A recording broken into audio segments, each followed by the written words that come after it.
My name's Pat Osborne. I'm the Labour Party candidate for North Dorset in the coming general election. I am standing because I believe the people of North Dorset are in danger of being left behind. We've had decades and decades of Tory representation here and not a lot to show for it. We need a local voice for North Dorset in Parliament in order to make sure that we get our fair share. It was the first time I joined the Labour Party. I was 16 years old. That was during John Major's time, towards the end of the Thatcher years. My first memories of the Labour Party were from home. My mum's a Labour Party activist. My granddad was a trade unionist and Labour Party activist. We're a Labour Party family that goes back years. My first memories of being sat on the draining board while mum peeled the spuds, and mum would be talking in those days about Michael Foot and how he was getting a rough deal in the press because he wore a shaggy duffel coat or something along those lines. The press hasn't really changed a lot since then, still focusing on those personal kind of attributes. I first joined the Labour Party when I was 16, got involved in some leafleting locally for European elections around that time. Then I went off to university and I was a member of Labour students. A Labour government came to power, kind of felt at that point job was done. The Labour government that came in, the Blair government at the time, brought in a lot of good things, a lot of things we can be proud of. National minimum wage, sure start centres.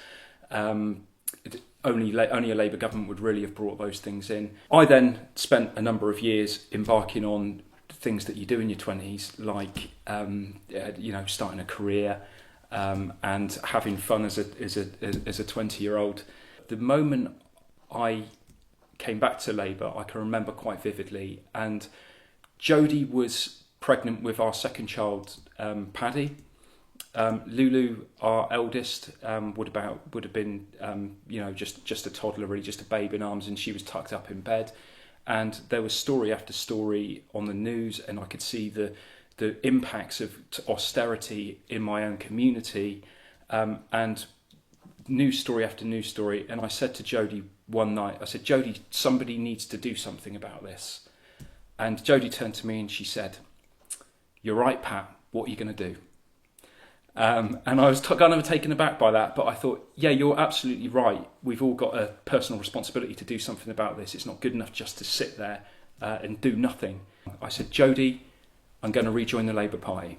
And so I rejoined the Labour Party and got involved locally and started to become an activist and start to do all of the things that I could. When I look at the injustices that we have now, poor transport infrastructure, poor investment, low wages, high house prices, fuel poverty, all of these things were things that we as a family had first-hand experience of at the end of the 80s and in the 90s, but they have become so much worse and so much more acute. When I look at my two kids and I think, what kind of future are they going to have? We're at a crossroads now. We need to tackle the climate crisis.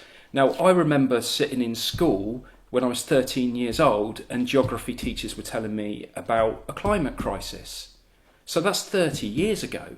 The economy, along with the country and along with the planet, will all burn unless we act now. And that's what Jeremy Corbyn and the Labour Party and I stand for, actually. And as a member of Blandford War on Waste, a founding member of Blandford War on Waste, and I also head up the climate emergency or climate crisis working group on Blandford Town Council. I'm acutely aware that things need to happen and things need to change now. We can all go out and buy a wooden toothbrush, but that's not going to stop the climate crisis. There needs to be complete systemic change. People in their everyday lives need help in order to transition to more sustainable lifestyles. And an example of that is here in North Dorset. Most of us will drive around in petrol or even diesel vehicles. In actual fact, we don't have a lot of option a lot of the time because the bus services and the public transport has been absolutely cut to the bone. Now, it's not easy for us to. It's not as easy as just going out and buying an electric vehicle in order to do your bit as an individual. We won't be able to do that. We need support on an industrial level.